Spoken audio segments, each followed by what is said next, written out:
Kakati akatambi koolabaako abagole bategese omukolo gwabwe.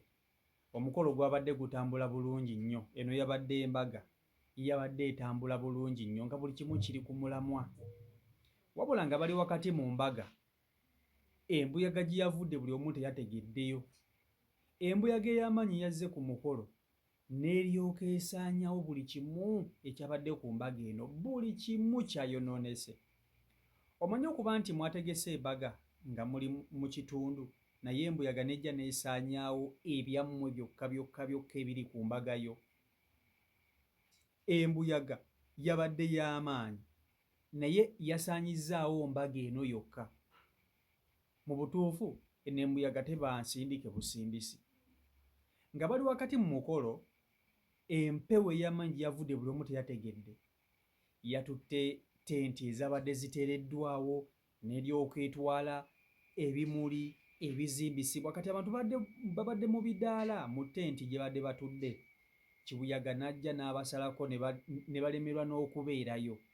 Buli omu yalabiddwako ng'adduka asobole okweggama kibuyaga ono. Abagole bo babaddusizzawo ne babatwala kubanga kibuyaga yabadde asobola okubatwaliramu. Buli kimu kyayonoonese, buli kimu kyayonoonese. Bannange, eno embuyaga teba nsindike busindisi. Imagine kati weeteeke mu bigere by'abagole bano ng'otegese embaga yo neeyonooneka kibuyaga. Naye nga kibuyaga yagenze okujja, omusana gwabadde gwememula olwememula. Abantu ababi muganda wange gye bali nga bo gwe ssanyu lyo ate munnange ye nnaku yaabwe, nga basobola okukola buli kimu okukulemesa okusanyuka. Abantu kati njagala otunuulira abantu abo bagezaako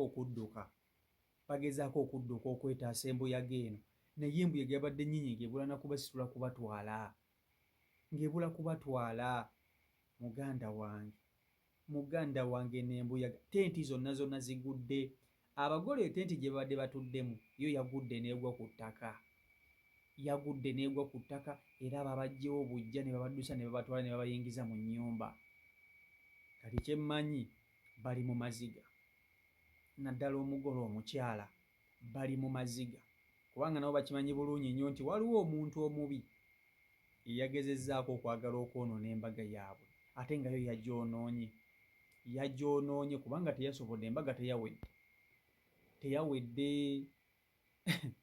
Ozannya n'okuzannya. Kankutuuseeko akatambi kano okerabireko, vidiyo nkusaba ogimpereka like, etambule tuke ku buli muntu, vidiyo yiiyo. Omukolo gutabwike! Omukolo gutabwike! Omukolo gutabwike!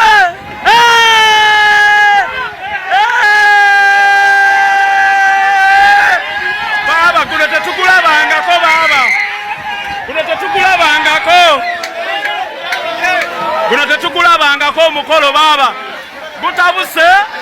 Leero tomikisi gye nkoze baba! Kaakati embaga eno ku 100, ebitundu 9 ku buli 100 embaga eno yakwatiddwamu.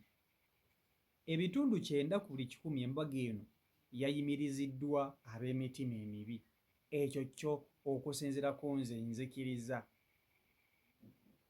Abantu abakola emikolo ebisinga batera okugema enkuba ereme kutonnya mu mikolo gyabwe. Naye eno teyabadde enkuba, eno yabadde embuyaga. Enkuba etonnya etya kaleera ggwe ku mukolo gwo bw'obanga si bantu ba mitima mibi, n'eryoka eyonoona buli kintu kyonna ekyabadde ku mukolo. Buli kimu yakyonoonye. Mu butuufu eno yabadde embuyaga. Ndowooza oli yagambye embaga tejja kugenda mu maaso, kambasindikire embuyaga ejja bba bunyemiwabo. Teri muntu asobola kukola mukolo mu mbuyaga, taliiyo. Ne bw'oba bakuyitaani tosobola kukola mukolo mu mbuyaga. Naye embaga eno yakwatiddwa mu bukwatibwa. Abantu babeerayo nga balina emitima emibi ku bantu bannaabwe. Bantu baalabiddwako bambi nga badduka. Buli omu yabadde adduka okutaasa okwetaasa ekibambuulira ky'embuyaga eno. Omusajja wuuyo yabadde ali mu kudduka n'agwa kati omuggo ng'agumenye. yagudde n'akubawo omugongo ng'agezaako okudduka kwetaasa mbuyaga, yaseredde n'akubawo omugongo. Abakazi nabo balabiddwako nga babuyaana nga badduka okuva mu ttenti eyabadde esaliddwako embuyaga, ng'embuyaga ebula batwalira mu ttenti n'abaana.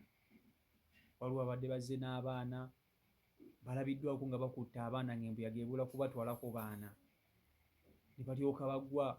Omanyi okujja ku mukolo ng'ozzoonyomye weetegekedde masanyu naye ate n'otuuka mu mbeera bw'eti, gwe tolaba nti awo wabeerawo question mark ey'amaanyi. Naye nze ku nsi ya Katonda neewuunya omuntu, oba omuntu aggyawa fitina, oba omuntu aggyawo omutima guli eri ogulinnya mu ssanyu lya munne, n'omala obudde bwo n'ogenda ew'omulogo osobole okuloga embaga ya munno ereme kubeerawo, olw'okuba ggwe tebannakukuba mbaga, olw'okuba ggwe tomwagaliza. Eno embuyaga yabadde nsindike, yabadde nsindike. Embaga egundi enkuba bagigemanga, abantu bagema enkuba, yes, abantu bagema enkuba ku mikolo, naye waliwo wekisukka ng'eno yo yazze emazeeko. Kati eno yabadde embuyaga, yabadde enkuba naye ng'enkuba erimu kibuyaga.